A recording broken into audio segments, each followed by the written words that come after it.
Yeah, I wasn't trying to waive or ask for anything to be taken off. I understand that the money needs to be paid. That it's a bill, it's a debt, it's owed. I just need to figure out if there's some way I can make like a partial, or you know what I mean? If I could pay my bill and then pay more towards that backhoe, or Right. I mean, like I said, I'm not trying to get out of the bill. I'm just trying to get water established and get that taken care of, as well as maintain water at the premises. So Right, and we recognize that. That's why we want to help you be able to move forward, get on top of it. Yeah. In 2018, the IRS reduced penalties to 400,000 taxpayers. You cannot tell me that our city is more strict than the IRS. There is a way to waive penalties.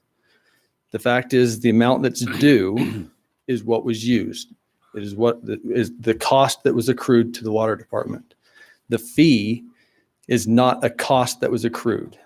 Okay, so that fee can be waived. It's common practice in business when you issue a bill and it goes unpaid, that bill accrues fees over time, and businesses will waive those fees upon full payment of the invoices.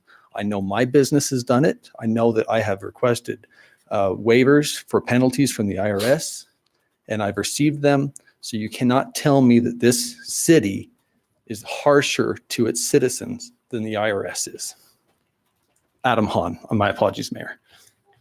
No, Adam, I would agree with you, Adam. I mean, I think that's the dilemma that we're all facing with, because you're right. Fees are an assessment that are established after the original cost of the thing.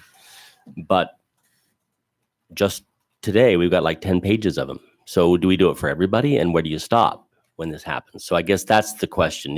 You're absolutely right. We've got to look out for humankind. Absolutely. Right. And so, like I say, you don't waive the debt that's owed, which is the actual bill that was due to be paid. But you can waive the fee upon full payment of that bill. We're not saying that there's not a physical way to do it. We're just saying, just like Scott said, where do you begin and end? I understand that you're saying it sets a precedent. It absolutely does. The precedent is that if you come to the city with full payment of your bill, they will waive your fees. That's the precedent. That's fair, because those fees have no actual cost to the city. The city did not accrue a cost for those fees. The city did accrue a cost by the bill that was paid, that needs to be paid. That water was used, those services were used, that should be paid for. But those fees are arbitrary.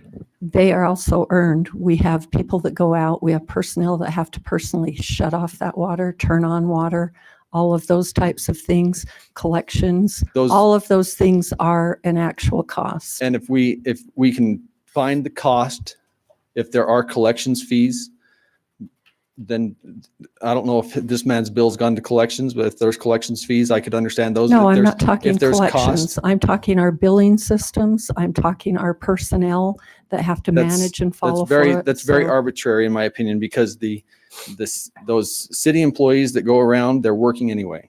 It's not like it's overtime for them to go out. It's not like it was a special trip. They're already out there. They're already working. They're already getting paid. It's arbitrary cost to the city. So that's all wrapped up in the water bill. What the bill is that he needs to pay is what was due. All of those fees that are placed on top of that bill are really arbitrary. Basically, it's a penalty that you just keep stacking up. It's encouragement to say, hey, you better pay this off eventually. Right. It's just going to get higher and higher. Let them pay it off. Waive the fees. Make that the precedent, that if you come in with full payment, the city will waive your fees and you can get back to square one.